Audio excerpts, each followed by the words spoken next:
दोस्तों नमस्कार। प्रकाश रेंदी YouTube channel पर एक बार आपका फिर से स्वागत है। मुख्यमंत्री भजनलाल शर्मा के नए आदेश। दोस्तों यदि आप राजस्थान से बिलोंग करते हैं तो ये वीडियो आपके लिए बहुत ही खास होने वाला है, इसलिए आप वीडियो को एंड तक जरूर देखें। मुख्यमंत्री की घोषणा, पेंशन में 5% की बढ़ोतरी। पेंशन में 5% की बढ़ोतरी कर दी गई है। राशन कार्ड में नए नाम जुड़ना शुरू हो चुके हैं। इसी के साथ 5 चीजें बिल्कुल फ्री मिलेंगी। यदि आपके घर में शौचालय नहीं है तो शौचालय के लिए 12,000 रुपये मिलना शुरू हो चुके हैं। किस प्रकार से मिलेंगे उसके बारे में हम जानकारी लेंगे। किसानों को प्रति माह पेंशन 3,000 रुपये मिलना शुरू हो चुकी है और महिलाओं को 10,000 रुपये मिलना शुरू हो चुके हैं। किस प्रकार से मिलेंगे उसके बारे में भी हम जानकारी लेंगे। पीएम किसान सम्मान निधि योजना की 17वीं किस्त आ चुकी है, लेकिन 18वीं किस्त अब कब आएगी उसके बारे में हम इस वीडियो में जानकारी लेने वाले हैं। दोस्तों इस वीडियो में हम इन सभी आदेश और घोषणाओं के बारे में जानकारी लेंगे, इसलिए आप वीडियो को एंड तक जरूर देखें। वीडियो को टेलीग्राम, व्हाट्सएप, फेसबुक के माध्यम से अन्य लोगों तक आप सेंड अवश्य करें, ताकि सभी प्रदेशवासियों को इन घोषणाओं और आदेश के बारे में जानकारी हो सके और सभी लोग इन योजनाओं की जानकारी लेकर के इन योजनाओं का लाभ ले सके। दोस्तों इस वीडियो में हम इन सभी तमाम योजनाओं के बारे में जानकारी लेने वाले हैं। यदि आप चैनल पर नए हैं तो चैनल को सब्सक्राइब कर लें, बेल आइकन प्रेस कर ऑल पर क्लिक अवश्य कर लें, क्योंकि इसी प्रकार की जानकारी सबसे पहले आपको इसी यूट्यूब चैनल पर दी जाती है। पेंशन को लेकर के खबर है। पेंशन के नियमों में संशोधन को मंजूरी दे दी गई है। 70 से 75 वर्ष के पेंशनर के लिए 5% अतिरिक्त भत्ता देने की मंजूरी दे दी गई है। इसके लिए कैबिनेट ने संशोधन को मंजूरी दे दी है। तो दोस्तों जिनको भी पेंशन मिलती है, जिनकी उम्र 70 से 75 वर्ष है, उनकी पेंशन में 5% की बढ़ोतरी कर दी गई है। भजनलाल सरकार प्रदेश में महिला प्रतिनिधित्व बढ़ाने की तैयारी में। पुलिस में महिलाओं को 33% आरक्षण दिया जाएगा। बुजुर्ग पेंशन को 5% अतिरिक्त भत्ता दिया जाएगा। तो जो बुजुर्ग हैं जिनको पेंशन मिलती है, उनकी पेंशन में 5% की बढ़ोतरी कर दी गई है, जिसका ऐलान राजस्थान के सीएम भजनलाल शर्मा ने कर दिया है। मुख्यमंत्री भजनलाल शर्मा की अध्यक्षता में हुई बैठक में अब 70 से 75 वर्ष के पेंशनर व पारिवारिक पेंशनर के लिए 5% अतिरिक्त भत्ता देने का निर्णय हुआ है। उप मुख्यमंत्री प्रेमचंद बैरवा ने बताया कि कर्मचारी की सेवानिवृत्ति पर अन्य पात्र सदस्य, पत्नी के नहीं होने पर स्थायी विकलांग बच्चों, आश्रित माता पिता व दिव्यांग भाई बहनों को भी अब परिवार पेंशन पीपीओ का हिस्सा बनाया जा सकता है। इसके लिए केंद्र सरकार के पेंशन नियमों के अनुरूप ही राजस्थान सिविल सेवा पेंशन नियम में संशोधन किया जाएगा, ताकि परिवार के अन्य सदस्यों को भी इसका लाभ मिल सके। इसी के साथ दोस्तों दिव्यांग गर्भवती महिलाओं को 10,000 रुपये मिलेंगे। राष्ट्रीय पोषण माह 2024 की राजस्थान के अंदर शुरुआत कर दी गई है। जो भी दिव्यांग गर्भवती महिलाएं हैं उनको अब 10,000 रुपये की आर्थिक सहायता सरकार की ओर से दी जाएगी। उप मुख्यमंत्री व महिला एवं बाल विकास मंत्री दिया कुमारी ने बताया है कि 2024-25 में प्रधानमंत्री मातृ वंदना योजना के अंतर्गत 1 सितंबर से दिव्यांग गर्भवती महिलाओं को प्रथम संतान के लिए वर्तमान में दी जा रही 6,500 रुपये के स्थान पर इस राशि को अब बढ़ाकर के 10,000 रुपये किया गया है। दोस्तों आपके भी परिवार में यदि कोई भी दिव्यांग महिला हो जो गर्भवती हो, उसको अब 6500 की जगह 10,000 रुपये की आर्थिक सहायता सरकार की ओर से मातृ वंदना योजना के तहत दी जाएगी। उप मुख्यमंत्री ने बताया है कि 1 सितंबर से प्रदेश में राष्ट्रीय पोषण माह 2024 का आयोजन किया गया है, जिसमें महिलाओं और बच्चों का पोषण को बढ़ावा देने और उनके बेहतर स्वास्थ्य की गतिविधियां संचालित करने के साथ ही पर्यावरण संरक्षण और पोषण भी पढ़ाई भी लक्षित की गई है।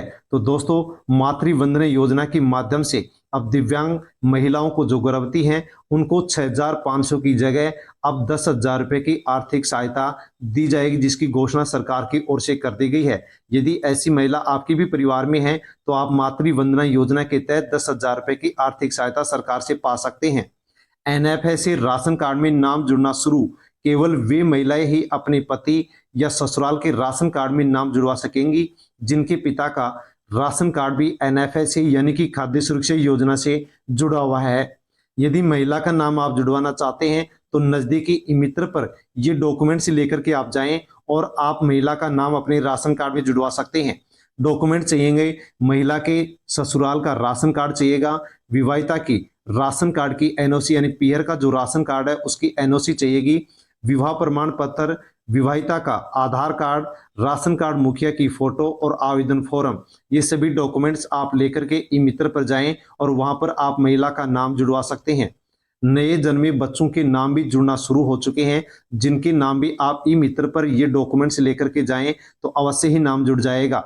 बच्चे का आपको नाम जुड़वाना है तो जिस राशन कार्ड में नाम जुड़वाना है वो राशन कार्ड आपको चाहिएगा, बच्चे का जन्म प्रमाण पत्र, बच्चे का आधार कार्ड चाहिएगा और जिस राशन कार्ड में आप नाम जुड़वा रहे हैं उस राशन कार्ड की मुखिया की फोटो और आवेदन फॉर्म, ये सभी डॉक्यूमेंट्स यदि आपके पास हैं, उपलब्ध हैं, तो आप बच्चे का नाम भी राशन कार्ड के अंदर जुड़वा सकते हैं। इन डॉक्यूमेंट्स के अलावा आप राशन कार्ड के अंदर नाम नहीं जुड़वा सकते। दोस्तों, यदि आपको फ्री राशन मिलता है और आपके घर में शौचालय नहीं है तो शौचालय योजना के अंदर रजिस्ट्रेशन शुरू हो चुके हैं। शौचालय योजना में रजिस्ट्रेशन शुरू हो चुके हैं। स्वच्छ भारत मिशन के तहत भारत सरकार के द्वारा गरीब परिवार जिनके घर में शौचालय नहीं है उनको शौचालय बनाने के लिए सरकार की ओर से 12,000 रुपए की आर्थिक सहायता दी जा रही है। दोस्तों, फ्री शौचालय योजना है जो कि केंद्र सरकार की योजना है और इस योजना के माध्यम से गरीब और आर्थिक रूप से जो कमजोर परिवार हैं उनको शौचालय बनाने के लिए 12,000 रुपए की आर्थिक सहायता दी जा रही है। आर्थिक रूप से कमजोर, गरीब और मजदूर जो परिवार हैं वो फ्री शौचालय योजना का लाभ ले सकते हैं ताकि उनको 12,000 रुपए मिल सके और आसानी से वो शौचालय बना सके। दोस्तों, फ्री शौचालय जो योजना है ये भारत स्वच्छ भारत मिशन अभियान के तहत शुरू की गई है। देश के ग्रामीण क्षेत्र और शहरी क्षेत्र के जो भी गरीब लोग हैं जिनको फ्री राशन मिलता है वो फ्री शौचालय योजना के तहत शौचालय बनाने के लिए 12,000 रुपए की आर्थिक सहायता ले सकते हैं। भारत सरकार की स्वच्छ भारत मिशन के तहत चलाई गई ये योजना है जो गरीब, आर्थिक रूप से जो गरीब हैं, कमजोर हैं, उन परिवारों को शौचालय बनाने के लिए 12,000 रुपए की आर्थिक सहायता दी जा रही है। इसके लिए आप ऑनलाइन ऑफलाइन फॉर्म भर सकते हैं। यदि आप ऑफलाइन फॉर्म भरते हैं तो नज़दीकी पंचायत में जाकर के आप फॉर्म लें। यदि आप ऑनलाइन फॉर्म भरना चाहते हैं तो इस स्वच्छ भारत मिशन .gov.in इस आधिकारिक वेबसाइट पर आसानी से आप फॉर्म भर सकते हैं। ऑनलाइन आप इस वेबसाइट पर फॉर्म कैसे भर सकते हैं उसके बारे में दोस्तों आप जानकारी ले सकते हैं। इस योजना का, फ्री शौचालय योजना का लाभ किसको मिलेगा? जो भारत का नागरिक है, साथ में ही जिनके घर में शौचालय नहीं है और आर्थिक रूप से जो गरीब या कमजोर परिवार है, मजदूर वर्ग का परिवार है, उनको इस योजना का लाभ मिलेगा। इस योजना का लाभ लेने के लिए जो भी डॉक्यूमेंट्स इसके अंदर मांगे गए हैं वो डॉक्यूमेंट्स आपके पास होने चाहिए। दोस्तों, साथ में आपके परिवार में कोई भी सदस्य सरकारी नौकरी में नहीं होना चाहिए। यदि आप इन सब पात्रताओं को पूरा करते हैं तो शौचालय योजना के अंदर आप रजिस्ट्रेशन करा सकते हैं। शौचालय बनाने के लिए 12,000 रुपए की आर्थिक सहायता आपको दी जाएगी। शौचालय यदि आप बनाना चाहते हैं तो इसमें रजिस्ट्रेशन शुरू हो चुके हैं, आप रजिस्ट्रेशन करा सकते हैं। जो साइट अभी आपको बताई गई थी उस साइट को यदि आप अपने मोबाइल के अंदर या ई मित्र पर जाकर के ओपन करते हैं, खोलते हैं, इस आधिकारिक वेबसाइट को ओपन करते हैं तो ओपन करते ही आपके सामने होम पेज खुलेगा और होम पेज में आपको स्क्रीन पर सिटीजन कॉर्नर एक ऑप्शन दिखाई देगा। इसके ऊपर आपको क्लिक करना होगा। जैसे क्लिक करेंगे वैसे आपके पास सामने नया पेज खुलेगा। उसमें आप न्यू एप्लीकेंट ऑप्शन के ऊपर क्लिक करेंगे। क्लिक करने के बाद में आपको लॉगिन पेज में सिटीजन रजिस्ट्रेशन के ऑप्शन के ऊपर क्लिक करना होगा। जैसे आप सिटीजन रजिस्ट्रेशन के ऑप्शन पर क्लिक करेंगे वैसे ही आपके सामने शौचालय योजना का जो रजिस्ट्रेशन फॉर्म है वो ओपन हो जाएगा और इसके अंदर आपसे जो भी जानकारी मांगी जाए वो आप दर्ज करेंगे। दर्ज करने के बाद में सबमिट के ऑप्शन पर आप क्लिक करेंगे। जैसे आप क्लिक करेंगे वैसे ही आपके सामने नया पेज ओपन होगा जिसमें आपको अपनी आईडी को लॉगिन करना होगा, पासवर्ड लगाना होगा। वेबसाइट को लॉगिन करने के बाद में आप ध्यानपूर्वक जो भी आपसे जानकारी मांगी जाए वो जानकारी वहां पर आप दर्ज करेंगे। दर्ज करने के बाद में आपसे डॉक्यूमेंट्स अपलोड करने के लिए कहा जाएगा। जो भी डॉक्यूमेंट्स अपलोड करने के लिए कहा जाए वो डॉक्यूमेंट्स आप अपलोड करें। अपलोड करने के बाद में आपको फॉर्म भरने के बाद में आपको सबमिट के ऑप्शन पर क्लिक करना होगा। जैसे आप सबमिट के ऑप्शन पर क्लिक करेंगे वैसे आपके सामने एक ऑप्शन आएगा जो एप्लीकेशन फॉर्म होगा। इसको आप प्रिंट भी कर सकते हैं। दोस्तों, इतना करने के बाद में आपका जो फॉर्म है वो सबमिट हो जाएगा। यदि आप ऑनलाइन इस प्रकार से फॉर्म नहीं भर सकते हैं तो आप नज़दीकी ई मित्र पर या फिर आप पंचायत में जाकर के भी फॉर्म भर सकते हैं ताकि आपको फ्री शौचालय योजना का लाभ मिल सके। इसी के साथ दोस्तों यदि आप एक किसान हैं तो पीएम किसान सम्मान निधि जो योजना है, जिसके तहत देश भर के और राजस्थान के किसानों को प्रत्येक साल 6,000 रुपए की आर्थिक सहायता 3 किस्तों में दी जाती है, जिसकी 17 किस्त जारी हो चुकी हैं।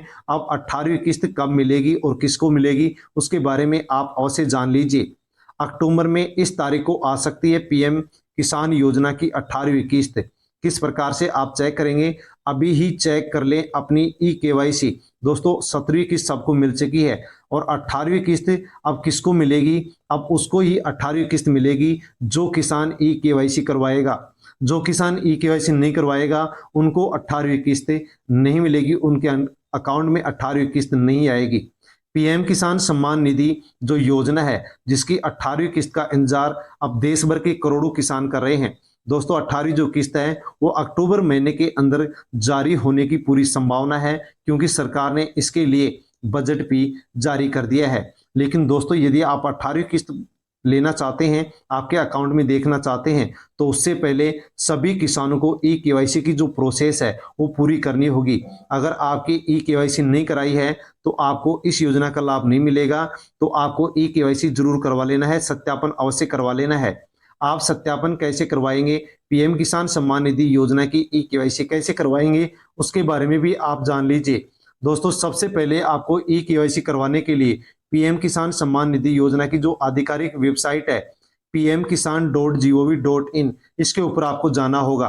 जैसे आप pmkisan.gov.in वेबसाइट पर जाएंगे, आपको सामने होम पेज खुलेगा। होम पेज में आपको फार्मर्स कॉर्नर दिखाई देगा, जिसके सेक्शन में आपको ई-केवाईसी के ऑप्शन के ऊपर क्लिक करना होगा। जैसे आप ऑप्शन पर क्लिक करेंगे वैसे आपके सामने जो पेज खुलेगा, उस पेज में आपको 12 अंक का अपना आधार नंबर डालना होगा। 12 नंबर का आधार नंबर डालने के बाद में आपको सर्च के ऑप्शन पर क्लिक करना होगा। इसके बाद में आपको अपना मोबाइल नंबर भी वहां पर दर्ज करना होगा। मोबाइल नंबर दर्ज करने के बाद में आपके मोबाइल पर एक ओटीपी आएगा। उस ओटीपी को आप दर्ज करने के बाद में सबमिट पर क्लिक करेंगे। सबमिट पर क्लिक करते ही आपके सामने जो पेज ओपन होगा, जिसमें ई-केवाईसी पूरी कंप्लीट दिखाई आपको देगी। इस प्रकार से आप ई-केवाईसी करवा सकते हैं। दोस्तों इसके बाद आपके मोबाइल पर मैसेज आ जाएगा कि आपकी जो ई-केवाईसी है वो कंप्लीट हो चुकी है। यदि आप पीएम किसान सम्मान निधि योजना का स्टेटस चेक करना चाहते हैं कि कितनी किस्त आपको मिल चुकी है और आपकी फॉर्म के अंदर किसी प्रकार की कोई मिस्टेक तो नहीं है, कोई गलती तो नहीं है, समस्या तो नहीं है। दोस्तों यदि आप स्टेटस चेक करना चाहते हैं तो आपको फिर से आधिकारिक पोर्टल वेबसाइट pmkisan.gov पर जाना होगा। जैसे आप क्लिक करेंगे जाएंगे वैसे होम पेज खुलेगा। होम पेज में आपको नाउ योर स्टेटस के ऑप्शन पर क्लिक करना होगा। जैसे आप नाउ योर स्टेटस ऑप्शन पर क्लिक करेंगे, आपके सामने एक नया विंडो खुलेगा, नया पेज ओपन होगा। या आपको पीएम किसान सम्मान निधि योजना का रजिस्ट्रेशन नंबर दर्ज करना होगा। दर्ज करने के बाद में आपको गेट ओटीपी पर क्लिक करना होगा। ओटीपी पर क्लिक करते आपके जो लिंक मोबाइल नंबर है उस पर ओटीपी आएगा और ओटीपी को दर्ज करने के बाद में आपके सामने आपको पीएम किसान सम्मान निधि योजना का जो आपका फॉर्म है वो उसका स्टेटस आपके सामने ओपन हो जाएगा और आप वहां पर देख सकते हैं कि कितनी किस्त आपकी आ चुकी हैं और कितनी किस्तें नहीं आई हैं। इसी के साथ दोस्तों किसानों के लिए सरकार की ओर से एक और नई योजना शुरू कर दी गई है। 60 साल की आयु के बाद में प्रति माह 3,000 रुपये पेंशन देने का प्रावधान किसानों के लिए सरकार ने कर दिया है। दोस्तों ऐसी कौन सी योजना है जिसके माध्यम से किसानों को प्रत्येक महीने 3,000 रुपये की पेंशन दी जाएगी? पीएम किसान मानधन योजना। पीएम किसान मानधन योजना के तहत अब देश भर के किसानों को प्रत्येक महीने 3,000 रुपये की पेंशन दी जाएगी, जिसके लिए रजिस्ट्रेशन शुरू हो चुके हैं। यदि आप एक किसान हैं तो पीएम किसान मानधन योजना में रजिस्ट्रेशन कर सकते हैं, ताकि आपको 60 साल की उम्र होने के बाद में प्रत्येक महीने 3,000 रुपये पेंशन मिल सके। केंद्र सरकार समय समय पर किसानों और आम जनता के हित के लिए अनेक योजनाएं लॉन्च करती है। इसी के उपलक्ष्य में केंद्र सरकार ने 2019 में पीएम किसान मानधन योजना की शुरुआत की थी और इस योजना के माध्यम से किसानों को लाभ पहुंचाया जाता है। कोई भी यदि आवेदनकर्ता किसान इसके अंदर रजिस्ट्रेशन कराता है तो उसको हर महीने 55 रुपए जमा करने होंगे। 60 साल की उम्र होने के बाद में उस किसान को 3,000 रुपए प्रत्येक महीने पेंशन के रूप में दी जाएगी। दोस्तों इसके बारे में आप पूरी जानकारी ले लीजिए कि प्रधानमंत्री किसान मानधन जो योजना है वो 12 सितंबर 2019 को शुरू की गई थी। इस योजना का उद्देश्य ताकि बुढ़ापे में जो गरीब किसान है उनकी मदद हो सके। दोस्तों इसके अंदर जो भी किसान रजिस्ट्रेशन कराएगा उसको हर महीने 55 रुपये जमा करने होंगे। इसी के साथ 55 रुपये हर महीने सरकार भी जमा करेगी। इस प्रकार से कुल उस किसान के अकाउंट में 110 रुपये महीने के जमा होंगे। यानी कि दोस्तों पीएम जो मानधन योजना है इसमें किसान को 55 रुपये जमा करने होंगे। इसके साथ किसान के लिए सरकार भी 55 रुपये जमा करेगी। तो हर किसान के हर महीने के 110 रुपये इस प्रकार से जमा होंगे, लेकिन किसान को 55 रुपये ही यहाँ पर हर महीने देने होंगे।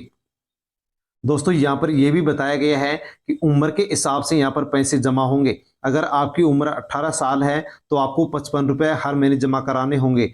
29 साल की उम्र है तो आपको 100 रुपये जमा कराने होंगे। यदि आपकी उम्र 40 साल से अधिक है तो आपको हर महीने 200 रुपये जमा कराने होंगे। जितने रुपए आप जमा कराएंगे उतने रुपए ही सरकार भी आपके हर महीने अकाउंट के अंदर जमा कराती रहेगी।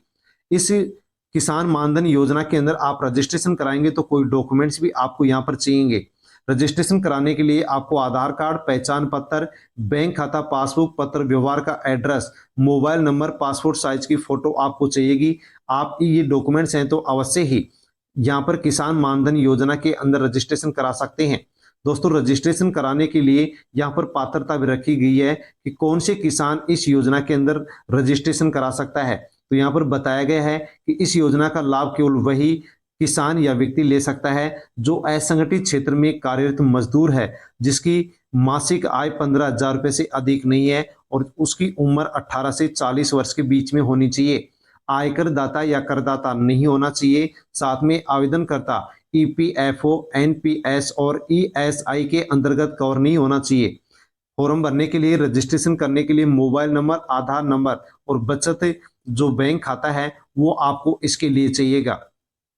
दोस्तों इसके अंदर आप किस प्रकार से रजिस्ट्रेशन कर सकते हैं, तो आपको सबसे पहले इस मानधन योजना की ऑफिशियल वेबसाइट मानधन.in के ऊपर जाना होगा। जैसे आप इस साइट को ओपन करेंगे वैसे आपके सामने इस साइट का होम पेज आपके सामने खुल जाएगा। वहां पर आपको सेल्फ एनरोलमेंट के ऊपर क्लिक करना होगा। जैसे आप सेल्फ एनरोलमेंट ऑप्शन पर क्लिक करेंगे आपके सामने नया पेज खुलेगा। उस पेज में आपको अपना मोबाइल नंबर दर्ज करना होगा, उस पर ओटीपी आएगा। ओटीपी आने पर ओटीपी को दर्ज करना होगा और आपका रजिस्ट्रेशन यहाँ पर हो जाएगा। जैसे ही रजिस्ट्रेशन होगा ऑनलाइन आपसे जानकारी मांगी जाएगी और जो भी डिटेल आपसे मांगी जाए वो डिटेल आप यहाँ पर भरेंगे। जैसे आप भरने के बाद में सबमिट पर क्लिक करेंगे वैसे आपका फॉर्म भर दिया जाएगा और सबमिट हो जाएगा। तो दोस्तों इस प्रकार से आप किसान मानधन योजना का लाभ ले सकते हैं। कुछ पैसे जमा कराने के बाद में 60 साल की उम्र होगी, उसके बाद में आपको प्रत्येक महीने 3,000 रुपये की पेंशन मिलना शुरू हो जाएगी। जितने रुपए आप जमा कराएंगे उतने रुपए हर महीने सरकार भी आपके अकाउंट में जमा कराती रहेगी। दोस्तों इस वीडियो के अंदर हमने जिन भी योजनाओं के बारे में जानकारी ली है, आपको जानकारी कैसी लगी, अच्छी लगी हो तो अवश्य ही लाइक करें, कमेंट करके अवश्य बताएं। दोस्तों किसी भी योजना से संबंधित यदि अन्य और भी जानकारी आपको चाहिए तो आप कमेंट कर सकते हैं। कमेंट के माध्यम से आपको जानकारी दे दी जाएगी। वीडियो को टेलीग्राम, व्हाट्सएप, फेसबुक के माध्यम से अन्य लोगों तक आप सेंड अवश्य करें ताकि सभी लोगों को इन योजनाओं के बारे में जानकारी हो सके और सभी लोग जानकारी लेकर के इन योजनाओं का लाभ ले सके। साथियों आगे भी इसी प्रकार से यदि आप योजनाओं की जानकारी चाहते हैं तो आप प्रकाशन निधि यूट्यूब चैनल को सब्सक्राइब कर लें, बेल आइकन प्रेस कर ऑल पर क्लिक अवश्य कर लें ताकि इसी प्रकार से आपको आगे भी अपडेट मिलती रहे। सबसे पहले अपडेट पाने के लिए आप चैनल से अवश्य जुड़ जाएं। धन्यवाद।